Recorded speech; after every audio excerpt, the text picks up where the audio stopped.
Hai guys, apa kabar kalian semuanya? Semoga kalian baik-baik saja ya. Kembali lagi dengan saya Asti Widayana di channel Bukan Sarjana. Today I came again. Hari ini saya datang lagi, hadir lagi.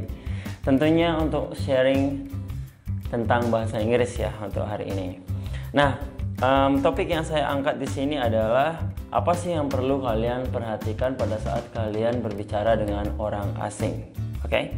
Nah, mungkin banyak ya kalian itu sebenarnya bisa bahasa Inggris, bukan nggak bisa ya. Kalian bisa bahasa Inggris, hanya saja pas kalian berbicara atau berkomunikasi dengan orang asing itu kalian ngeblank, alias kalian nggak tahu kalian mau ngomong apa, kalian nggak tahu mau jawab apa. Nah, biasanya sih kesulitannya itu ada pada saat kita mau respon ya, bukan pada saat kita mau bertanya di awal, tapi pada saat kita mau respon. Nah, kalau kalian mau tahu ya penyebab atau penyakit bahasa Inggris, kalian bisa cek video sebelumnya. Saya sudah upload di sana ya tentang 3 hal atau 3 penyakit yang terjadi pada saat kita belajar bahasa Inggris. Jadi apa saja kendala yang biasa kita hadapi pada saat kita belajar bahasa Inggris ya, khususnya kalau kita itu pemula.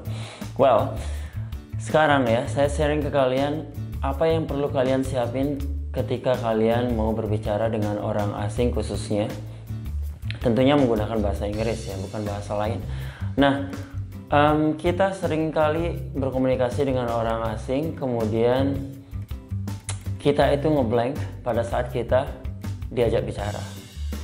Ya, penyebabnya banyak sekali ya. 1, minimnya kosakata. Minimnya kosakata ini sangat berpengaruh ya pada saat kita berbicara menggunakan bahasa Inggris. Secara ya, kalau kita nggak tahu kosakata, kita nggak tahu kata-kata bahasa Inggris itu artinya apa, terjemahan di bahasa Indonesianya itu kita nggak tahu ya, mustahil kita mau jawabnya seperti apa, karena kita nggak tahu ya dia ngomong apa sih, pasti gitu kan.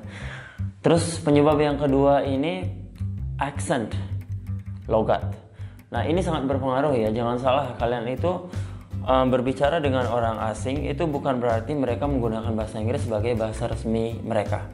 Seperti negara-negara yang menggunakan bahasa Inggris sebagai bahasa resminya ya, kalian tahu sendiri, kalian bisa cek negara mana saja.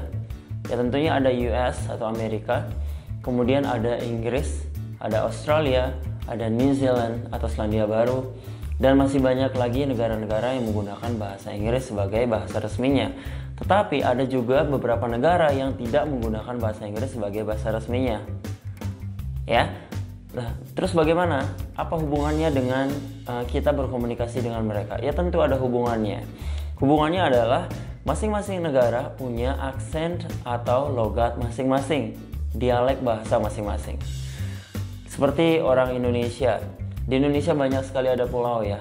Tentunya masing-masing wilayah itu memiliki aksen atau logat masing-masing pada saat walaupun mereka menggunakan bahasa Indonesia, tapi tetap saja itu dialeknya masih kental, masih ada ya, mungkin sedikit terdengar lah gitu. Walaupun kita aslinya orang Indonesia, tapi tetap saja kita punya bahasa lokal masing-masing.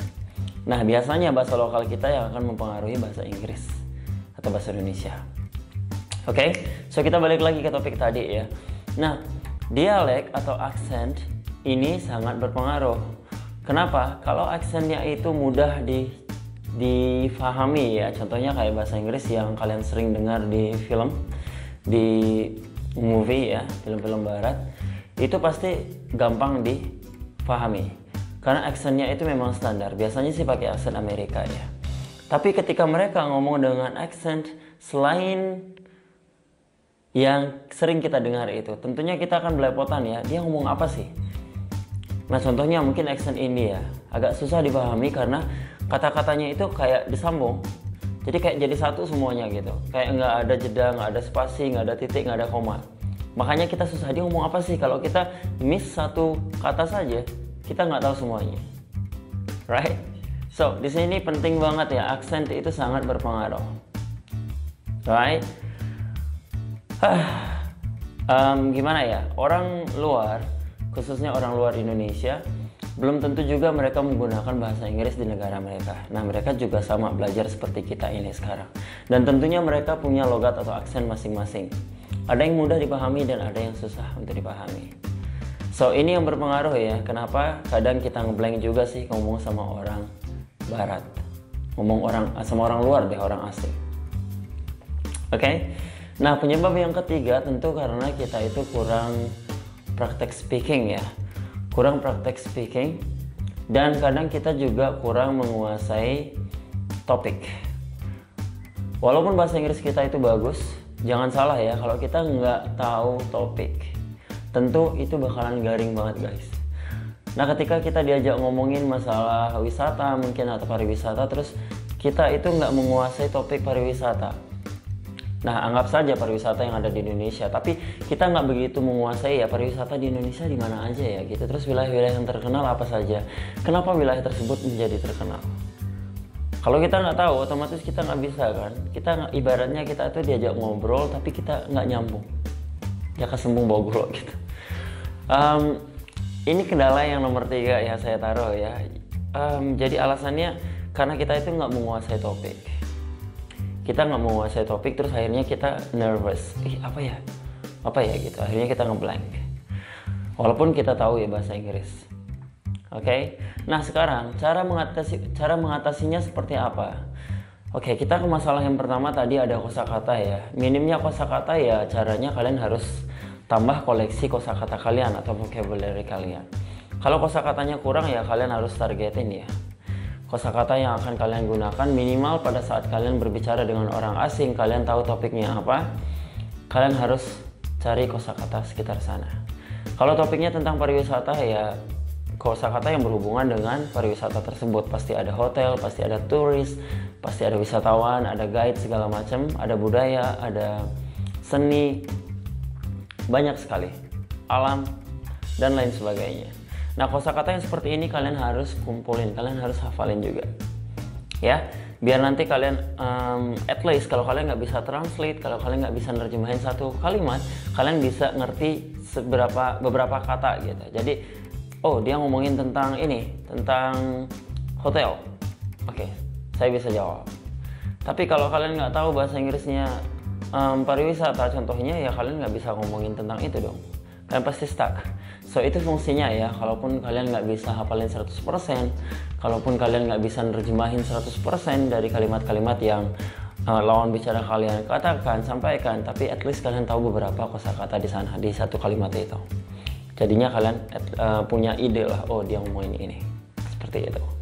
So itu terserah kalian ya, gimana kalian mau belajar kosakata secara efektif atau efisien. Dan kendala yang nomor 2 ini bagaimana cara ngatasinnya? Yang nomor 2 tadi adalah tentang accent atau logat dari masing-masing wilayah di luar Indonesia.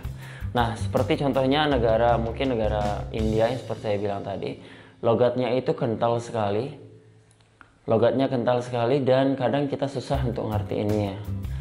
Cina juga iya. Terus ada lagi logat yang agak susah itu ada Myanmar. Negara-negara Asia itu sih kebanyakan ya, bukannya gimana. Karena logat mereka itu benar-benar kental terus ke bawah. Pas mereka ngomong bahasa Inggris itu logatnya ke bawah. Jadi bahasa Inggrisnya terpengaruh sama logat lokal mereka. Nah, ini cara mengatasinya ya mungkin ya kalian harus sering-sering bergaul dengan orang-orang ini. Artinya kalian lebih kreatif lah. Kalaupun kalian nggak bisa bergaul secara langsung, kalian bisa mungkin cari teman atau at least kalian dengerin atau tonton video-video mereka logat dari masing-masing negara itu. Jadi kalau kalian kerja di pariwisata itu bagus karena nanti kalian pasti ketemu dengan orang asing yang berasal dari beberapa negara, which is good for you. So kalian terlatih, kalian terbiasa dengan logat itu. Nah, untuk kalian yang belum pernah sama sekali, kalian harus kreatif. Gimana caranya agar kalian ketemu bisa membedakan masing-masing logat dari beberapa negara. Oke, tentunya yang tidak menggunakan bahasa Inggris sebagai bahasa resmi mereka ya. Kalau logat sih saya kasih saran seperti itu. Dan yang terakhir itu tadi ada apa? Tidak menguasai topik. Nah, kalau masalah tidak menguasai topik ini sebenarnya tergantung wawasan kita. Kalau wawasan kita luas, otomatis kita pasti bisa ngobrol. Kalau kita punya ide ya sedikit, at least kita punya gambaran gitu tentang topik yang akan kita bicarakan dengan orang asing tersebut, pasti kita secara otomatis nanti bisa mengikuti percakapan atau alur dari percakapan tersebut. Tapi kalau kita nggak punya wawasan ya kita harus cari tahu dong. Contohnya mungkin seperti yang saya bilang tadi ya, pariwisata di Indonesia, kita cari informasinya, kemudian kita siapin beberapa kalimat tentang pariwisata yang ada di Indonesia. Contohnya mungkin pariwisata itu terdiri dari beberapa objek wisata di mana saja, mungkin contohnya seperti di Bali, terus ada di Kalimantan, di Papua dan segala macam. Jadi di sini kita cari dulu objek wisatanya yang paling terkenal apa saja. Kenapa objek wisata itu terkenal dan gimana objek wisata itu berkembang. Kemudian berapa pengunjungnya.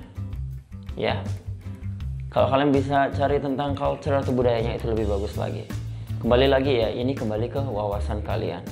Kalau kalian punya wawasan, kalian punya knowledge, kalian punya pengetahuan tentang itu, nggak menutup kemungkinan kalian bisa mengikuti percakapan walaupun itu topiknya agak berat mungkin ya. Tapi kalau kalian punya skill, punya kemampuan di sana, punya pengetahuan, that is gonna be so easy for you.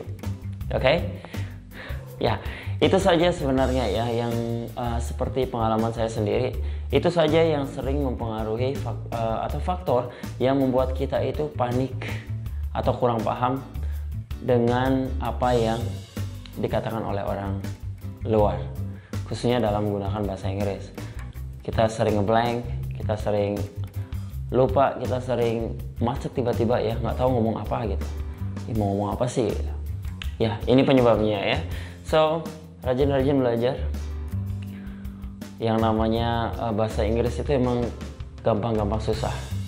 Gampang-gampang susah. Tapi nggak ada hal yang susah, nggak ada hal yang susah untuk dipelajari selama kita mau konsisten ya dalam belajar.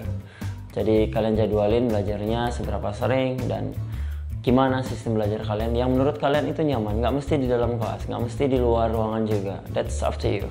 Ya, terserah kalian. Yang penting kalian nyaman belajarnya. Yang penting kalian ngerasa oke, metode ini bisa buat saya. It works for me. Seperti itu. Oke, nah akhir kata saya ucapin terima kasih buat nonton video ini. Sekali lagi ini adalah video pertama di bulan Agustus. Saya harap kalian suka dengan video ini. Kalau kalian suka jangan lupa ya support kalian. Dan sampai jumpa di video selanjutnya. Salam bukan sarjana.